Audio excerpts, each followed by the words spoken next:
Hey, зөөцөн залуусаа тулгаагийн тулгаа байна.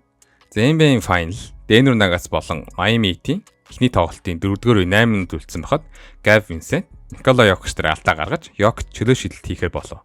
За эхний чөлөө шидэлтэд амжилттай болгосны дараагаар Nikola Jokic гараа өргөн багийнхандаа ямар нэгэн тохио үзүүлж байгааг харж болно. За энэ тохионоос болж Jokic-ийг genius буюу судах ухаантан гэх хүн байна. За энэ тохио нь юу илэрхийлж байгаа тохио? Ягаад Jokic-ийг судах ухаантан гэх босныг ярилццгаая. За ингэж бичлэгээ эхлүүлцгээе.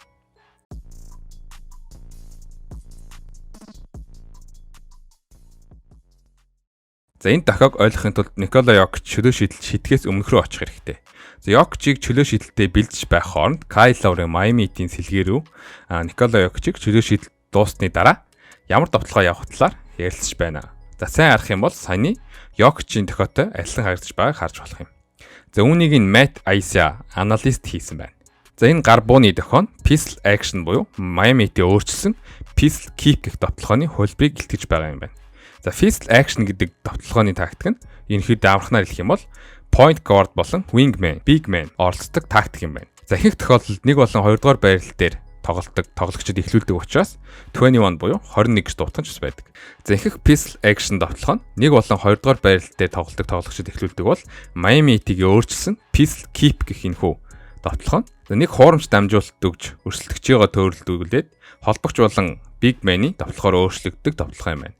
За Jokic Miami Heat-ийн pistol keep довтлогыг мэдж байсан бөгөөд энэхүү довтлогоо явах босныг эзэн Jokic багийнхандаа тохиогоор хийснээр Caldwell Pope хамгаалтын байрлалыг зааж өгч байгааг харж байгаа. За өрсөлдөгч багийнхаа довтлогооны тактикийг мэдсэн Denver Nuggets за эхний хуурамч дамжуулалтанд хуурдахгүйгээр за Lowry-г Bam Adebayo't дамжуулалт өгөх замыг хэцүү болгож амжилттай хамгаалалт хийдгээ. За энэ өдөр Jokic 27 оноо 10 самбар 14 дамжуулалт өгсөн байдаг. Магадгүй Nikola Jokic энэ статистикээс хамаагүй их илүү өр нөлөөг багийнхандаа үзүүл. Үүнээс харж болох юм аа. Өөрөө чөлөө шидэлт шийдэхдээ анхаарахаас гадна бусад хүмүүсийн анзаараагүй жижиг зүйлсийг анзаарч байгаа нь энэ хүнийг өөр төвшин тоглолт юм болов.